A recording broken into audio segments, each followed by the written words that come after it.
घर पर डॉक्टर कफील खान के केस के लिए मैं इलाहाबाद गया था। 5 अगस्त को वहाँ पे सुनवाई हुई। जस्टिस मिश्रा और जस्टिस वर्मा की बेंच ने कोर्ट नंबर 48 में 5 अगस्त को जब ये सुनवाई सुनी, उस समय उन्होंने सरकार को डांट लगाई कि आप ये जो बार बार दस्तावेजों की रिप्लाई करने के लिए जो आप मोहलत लेके ये केस को आगे बढ़ा रहे हैं, अब वो चीज़ इस कोर्ट में नहीं होगी। उसके बाद उन्होंने जस्टिस मिश्रा ने एक कड़ाई पूर्वक, एक गंभीरता पूर्वक सरकार को 19 अगस्त तक का समय दिया है। 19 अगस्त को इलाहाबाद हाई कोर्ट में सुनवाई होनी है। जब मैंने देखा कि इस तरह की ढील या इस तरह का जो असंवेदनहीनता जो कोर्ट में दिखाई दे रही है कि एक बेगुनाह इंसान कितने ही दिनों से, महीनों से जेल में बंद है, बेगुनाह इंसान जिसका कोई गलती नहीं है, और अगर गलती है तो सरकार उसे अभी तक साबित नहीं कर पाई है, उसके बावजूद कोर्ट की तरफ से जिस तरह से ढील हो रही है या देरी हो रही है, उसको देखते हुए मैं इलाहाबाद से दिल्ली चला गया। वहाँ पे मेरे जो साथी थे, मेरे पत्रकार बंधु थे, जो मेरे सामाजिक कार्यकर्ता थे, हम सभी ने बैठ के बैठक की है और सुप्रीम कोर्ट में ये मामला ले जाने पे विचार चल रहा था। जब इस मामले को देखते हुए शुक्रवार के दिन हम जब सुप्रीम कोर्ट गए तो वहाँ पे पता चला कि ऑलरेडी 30 तारीख को, 30 जुलाई सन 2020 को डॉक्टर कफील के परिवार की तरफ से वहाँ पे एक याचिका दाखिल की गई है, जो 5 अगस्त सन 2020 को मंजूर कर ली गई है। आगामी 11 तारीख यानी कि कल 11 अगस्त को इस मामले की पहली सुनवाई सुप्रीम कोर्ट में होने जा रही है। सुप्रीम कोर्ट में ये सुनवाई कोर्ट नंबर 1 में, जो कि खुद चीफ जस्टिस सुप्रीम कोर्ट जी का ये कोर्ट है, बोबड़े साहब का, उसके साथ में 2 और जस्टिस न्यायमूर्ति जी हैं जो इस मामले की सुनवाई करेंगे। 3 जजों की बेंच की पहली सुनवाई कल इस कोर्ट नंबर 1 में वीडियो कॉन्फ्रेंसिंग के माध्यम से होने वाली है। और इस मामले में ये भी पता चला है कि इस केस के लिए जो भी ज़रूरी दस्तावेज हैं, जो ऑर्डर कॉपीज़ हैं या जो दस्तावेज हैं, वो 4 अगस्त को दोपहर 2:25 पर और 6 अगस्त को दोपहर 2:59 पे दाखिल की गई है। और उसकी सुनवाई जो होने वाली है कल सुप्रीम कोर्ट में, चीफ जस्टिस खुद इसे करने वाले हैं। तो कहीं ना कहीं हमें ये लगा कि अब अगर इनका परिवार इस तरह से सक्रिय है और पूरी तरह से ध्यान दे रहा है, तो कानूनी प्रक्रिया पर से अब थोड़ा सा अब हमारा ध्यान हटाते हुए ज़मीनी स्तर पर इसे अब एक आंदोलन के तौर पे ले जाने के लिए हम सारे जो सामाजिक कार्यकर्ता हैं अब एकजुट होने का प्रयास कर रहे हैं। जिस तरह से मैं लगातार लगभग 3 सुनवाइयों में मुंबई से इलाहाबाद गया, उसके बाद सुप्रीम कोर्ट गया, उसको देखते हुए पूरे देश से सामाजिक कार्यकर्ताओं के फ़ोन, मैसेजेस आने शुरू हुए कि सर, हम सबको मिलकर डॉक्टर कफील खान की रिहाई के लिए आवाज़ उठानी है। कानूनी तौर पे कोर्ट रूम के अंदर डॉक्टर कफील का परिवार बखूबी तरीके से ये केस लड़ रहा है। जहाँ तक मुझे लगता था जो कमियाँ थी वो लगभग हमारे आपसी तालमेल की वजह से वो पूरी हो चुकी हैं।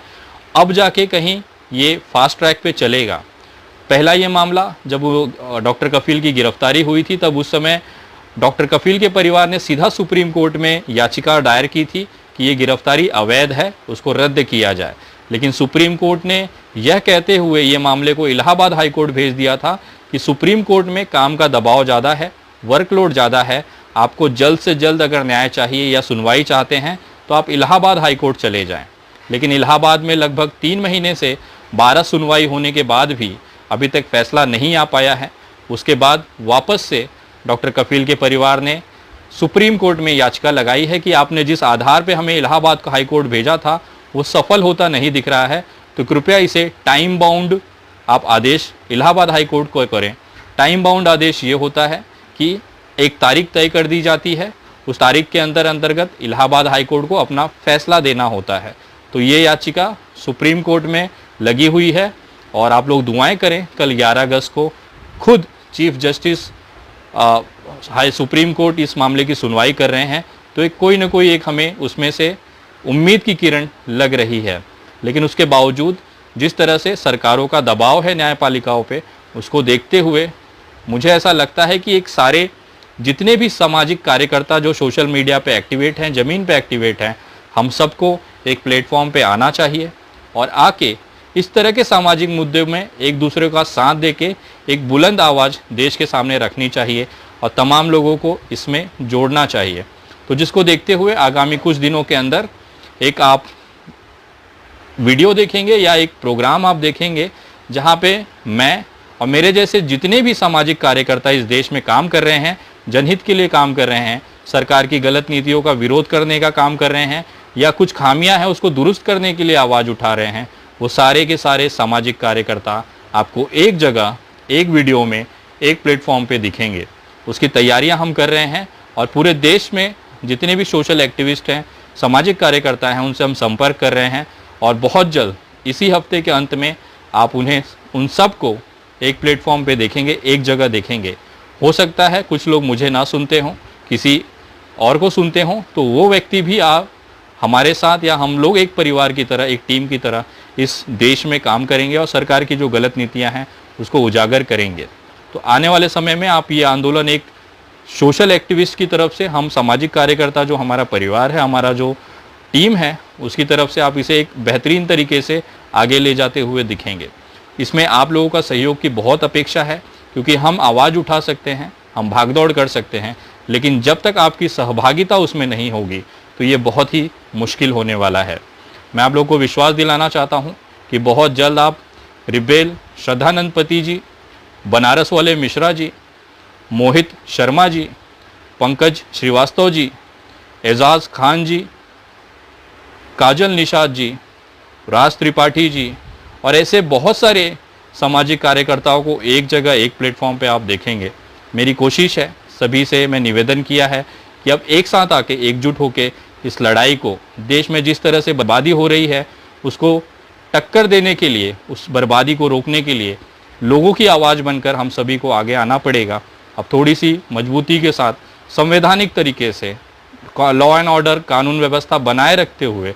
एक जो संविधान ने हमें हक दिया है आवाज़ उठाने का, उसे देखते हुए हम अपनी बातें रखेंगे और एकजुट होकर पूरे देश में ये संदेश देंगे कि हम सब एक हैं और ये भारत में अब जिस तरह से दमनकारी नीतियां चल रही हैं वो बर्दाश्त नहीं किया जाएगा। इसमें आप लोगों की, आम जनता की, आप सभी भाइयों की बहुत ज़रूरत है। आप अगर सपोर्ट करेंगे, सहयोग करेंगे, एक नया भारत, एक नया प्रगतिशील भारत, जिम्मेदार भारत, जो धर्मों के आधार पे न बटा हो, जो भाषाओं के आधार पे न बटा हो, जो जात पात के आधार पे न बटा हो, केवल इंसानियत और मानवता के आधार पे बना हो, ऐसे भारत का निर्माण करने की प्रक्रिया की शुरुआत हम करने की कोशिश कर रहे हैं, जिसमें आप लोगों का प्यार और आशीर्वाद और सहयोग बहुत ज़रूरी होगा। तो आगामी कुछ दिनों के अंदर आप इसकी घोषणा देखेंगे और हो सकता है हम सभी आपको एक जगह दिखें और ये बहुत ही सुखद होगा इस देश के लिए कि हम सब जो अलग अलग आवाज़ उठाते हैं वो आवाज़ बट जाती है, लेकिन जब हम सब एक साथ आवाज़ उठाएंगे, एक जगह आवाज़ उठाएंगे, तो शायद उस आवाज़ की